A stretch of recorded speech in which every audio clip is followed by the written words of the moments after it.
I wanted to show you my different types of compost bins that I have, and I'll give you my feedback on what I like and what I don't like about them. So what's going on today, Maureen? Well, today I'm not going to be doing things per se because I did them over the weekend, and I just figured let's not make this long video longer.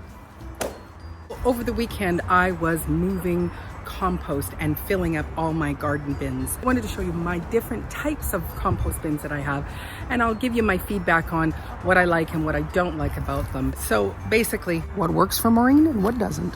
This first one is one of these rollers. One good thing about it is that you can be turning it so that you are mixing your compost. And the other thing that I do like about it is that it's right beside my sliding doors. So all through the winter, we just come and we bring in our household waste. It is fairly protected against rodents, but last year I had one that actually started to chew through this hard plastic. We just MacGyvered it with some duct tape and it's been fine ever since. But the negative to this one is when you want to take the compost out. This is to fill in, and this is also to take out. So basically you have to roll it down, put a tarp down, empty it, and then pull the tarp out. And when you're dealing with compost, that stuff is heavy. So that is one of the reasons why I don't actually like that one. So I like it for the convenience throughout the year. Whew. Did you lay your egg? Is that why you're singing? I hope you feel better. This tower one we get from our city, and I do like it. Again, it's pretty compact. There's only been a little bit of chewing by the rats there, but I've had this for years, and that again was just in the last year or two. This one, you have to lift up the bottom to get your compost out. But what I had found was that I let this sucker get good and hard and compacted. And so when I'd go to lift off and start digging out, the whole thing would tip right over. And that, my friends, is a stinky mess.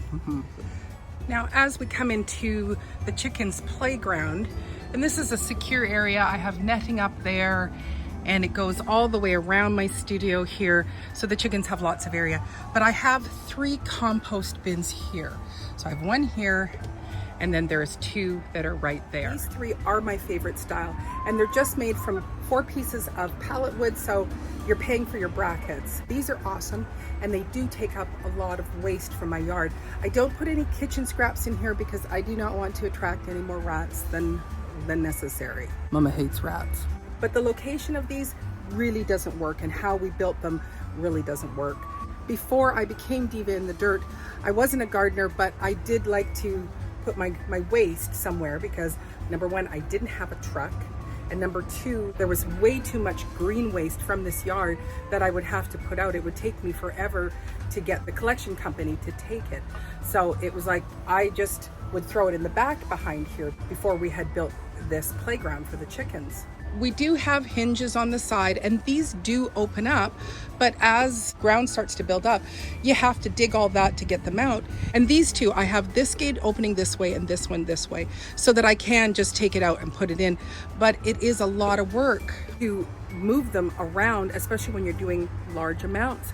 And so that is the thing that I don't like. And I've seen Charles Dowding, he has his compost bins all in a row, and then he has a board in between so that when you do need to turn your compost over, you can just flip it over into the next bin and then put the divider up, and then you can start filling up the next one.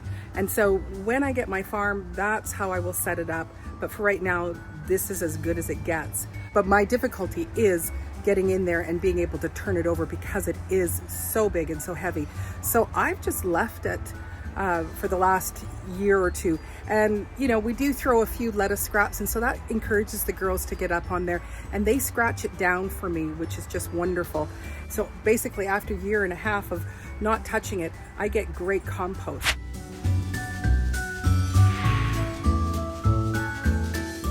One of the keys for me is making sure that I'm adding some soil into it. And where do you get your soil from? Isn't that expensive? Nope. I get it right here from the playground. This is around the corner to the playground. And as you can see, we've got all those wood chips. Now, they've been there for the winter, and so the girls haven't broken them down as much. That's their little Copacabana. This is their little picnic table for them. As you can see, just right in front of this compost bin, this was a 4-inch layer of wood chips. And as you can see, there is just a few wood chips and a lot of it has broken down with the girls just playing in here and living in here. I dig the soil in the playground here and put it in as layers. So once I bring some leaves or some grass, then I dig some of this soil and put it on top of that so that it's making that nice sandwich layer, and then everything breaks down just absolutely beautifully. It's amazing. So we had completely emptied this one and put it on the garden beds. Then I emptied this one and put it on the garden beds.